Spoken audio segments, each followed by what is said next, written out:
You lie down. The room is silent. Your body is exhausted. And then it begins. The questions, the accusations, the trial you never asked for. Strangely, your brain waited all day. It watched you function. It let you work. It let you smile. But now, in the dark, it prosecutes. That conversation from 6 years ago, that mistake you thought you buried, that version of yourself you hate, all of it rises, all of it demands an answer, and you cannot leave the courtroom. And here is the paradox no one explains. Sleep is rest, sleep is repair, sleep is survival.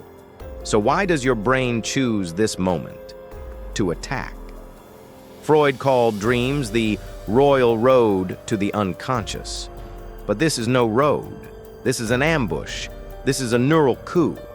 The pilot, your prefrontal cortex, goes offline, and something older takes the controls, something that does not want you to rest, something that wants you to remember. Disturbingly, this is not a malfunction. Your brain is doing exactly what it evolved to do. And that truth is far more terrifying. Tonight, we open the biological dossier. We name the structures that betray you.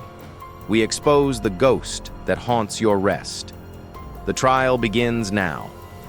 You are not the same person at night. This is not poetry. This is neuroscience.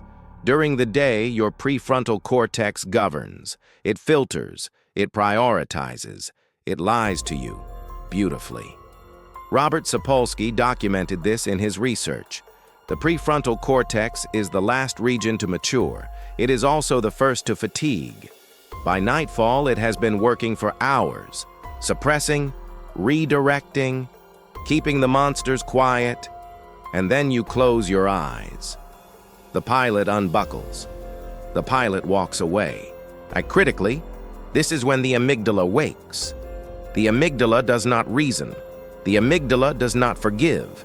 The amygdala only remembers threat. And to this ancient structure, shame is threat. Regret is threat. The email you never sent is threat.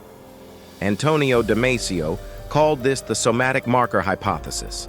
Your body stores emotional memory. Your muscles hold the cringe. Your gut holds the dread. At night, the guard is gone, and the body speaks. Remarkably, you are not overthinking.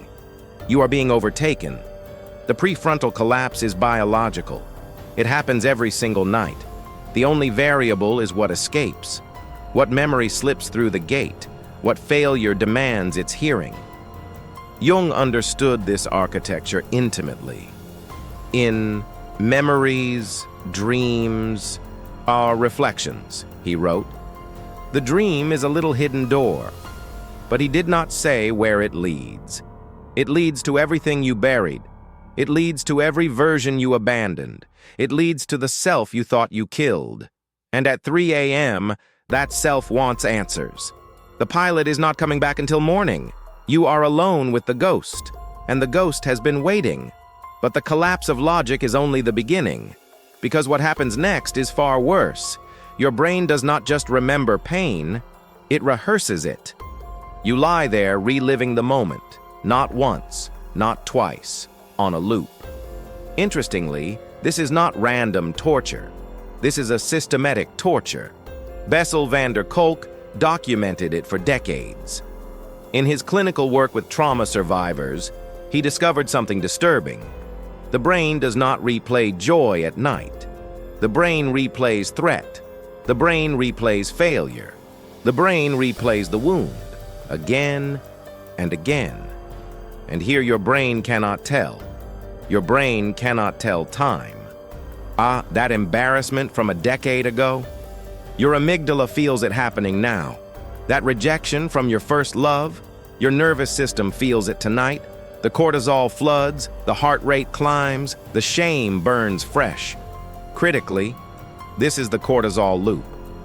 Andrew Huberman has explained this mechanism. Stress hormones do not care about calendars. They care about survival. And your brain decided long ago that social failure is death. Evolution wrote this code. To be rejected by the tribe meant starvation. To be shamed meant exile. To fail publicly meant no protection. Your ancestors who forgot these lessons died. The ones who remembered, obsessively, survived. You inherited their paranoia. You inherited their midnight rehearsals. Schopenhauer saw this clearly. He wrote that suffering is the default, as happiness is merely the temporary absence of pain. At night, the absence ends. The pain returns to center stage, and your brain rehearses the ruin, not to punish you, to prepare you. Disturbingly, your brain believes this helps. It believes the midnight trial is training, but there is a cost. The rehearsal steals something precious. Viktor Frankl witnessed this in the camps. Men who replayed their suffering at night woke weaker than those who did not. The body cannot distinguish real from remembered. It pays the same tax. It burns the same fuel. It ages the same cells. Every night trial costs you something. Your energy, your clarity, your years. The ghost is not just haunting you. The ghost is feeding on you. But why does the brain choose these memories? Why these specific wounds and not others? The selection process is not random. It follows a brutal logic, and that logic reveals something you may not want to know about who you really believe you are. Not every memory returns at night, only certain ones. The brain is selective. The brain is surgical, and its selection criteria will astonish you. Remarkably, your brain does not replay your worst moments. It replays your most unresolved moments. There is a difference, a massive difference. Carl Jung called this the unfinished business of the psyche. In Ion, he described how the shadow operates. The shadow is not your evil. The shadow is your disowned persona. The persona you rejected. The memories that haunt you at night are not random humiliations. They are identity violations. Critically, your brain selects events based on self-concept. What stories do you tell yourself? The night trial targets the cracking stories.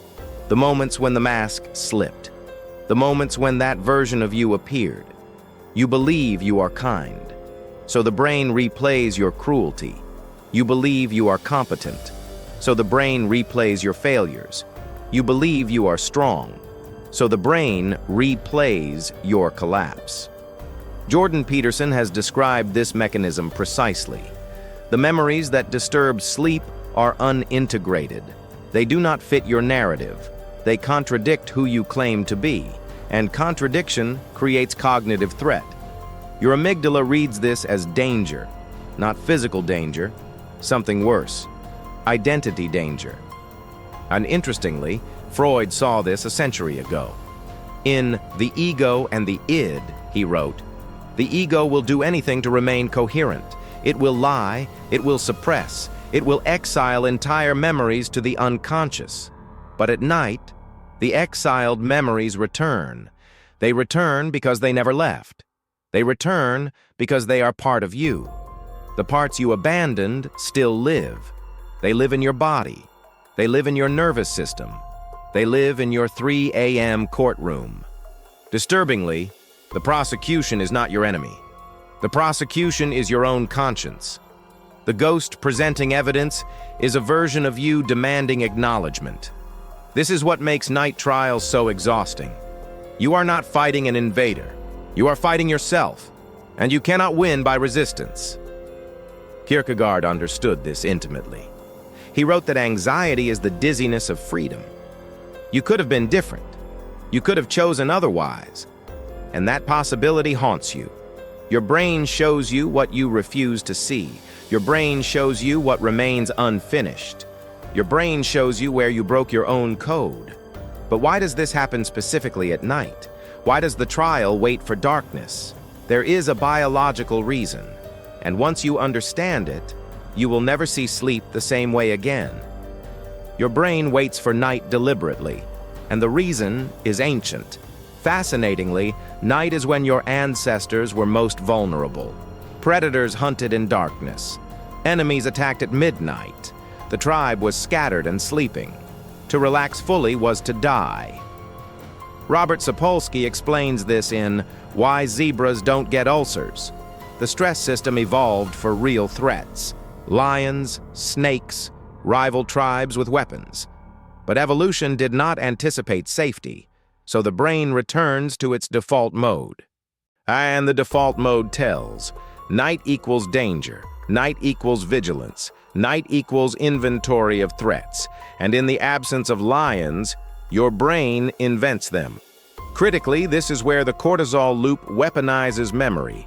Huberman's research shows a specific window. Between 2 a.m. and 4 a.m., cortisol naturally rises. It prepares the body for waking.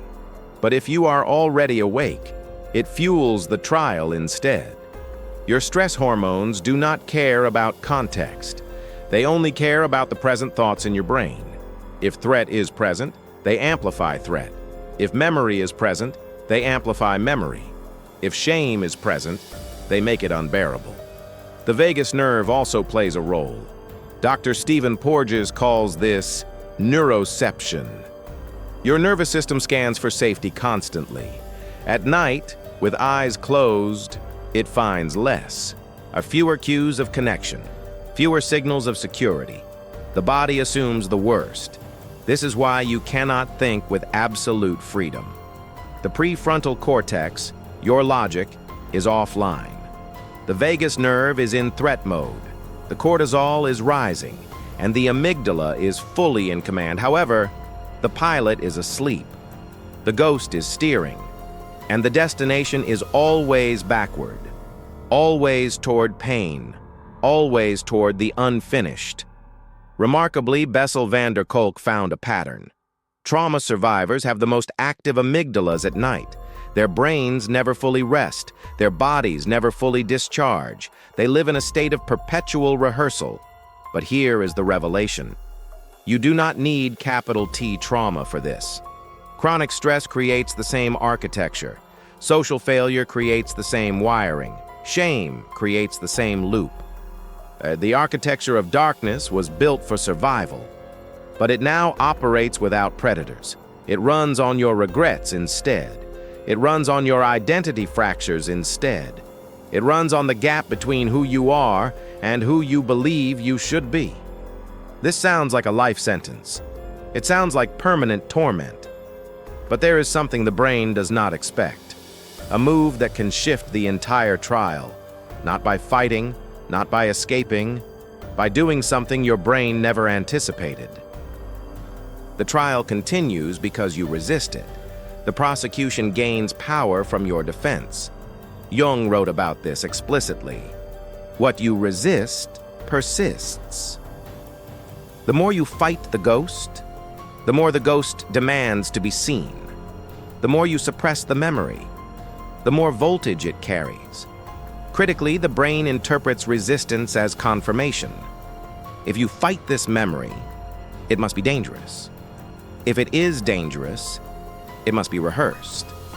If it must be rehearsed, it returns tomorrow, and the night after, and the night after that. Viktor Frankl discovered this in the camps. The prisoners who fought their fear broke. The prisoners who found meaning survived. Not by escaping the suffering, by moving through it. The night trial does not want to destroy you. The trial wants acknowledgement. The trial wants you to finally take the stand. Freud called this working through. The memory replays until it is processed, until it is given language. The version of you that was weak is still you. The version of you that betrayed your thoughts is still you. And until you claim that version, it will haunt the courtroom every night, demanding recognition, demanding a seat at the table, demanding to be heard. Antonio Damasio's research supports this. Emotional memories lose charge when verbalized, when given shape, when given story. The body releases what the mind finally names. Peterson often says that you must voluntarily confront the dragon. Not because the dragon will disappear, because you will transform. The witness stand is not a punishment. It is the only path to rest. When the trial begins, do not argue. Do not defend. Simply witness. I see this memory. I see why it returns. I see the version of me it represents. The ghost does not want to win. The ghost wants to be seen, and once seen, truly seen, it no longer needs to scream. This does not erase the past. It does not make you innocent. It does something more powerful. It makes you whole. The night trial ends when you stop being the defendant, when you stop being the prosecutor, when you become the witness, not judging, just seeing.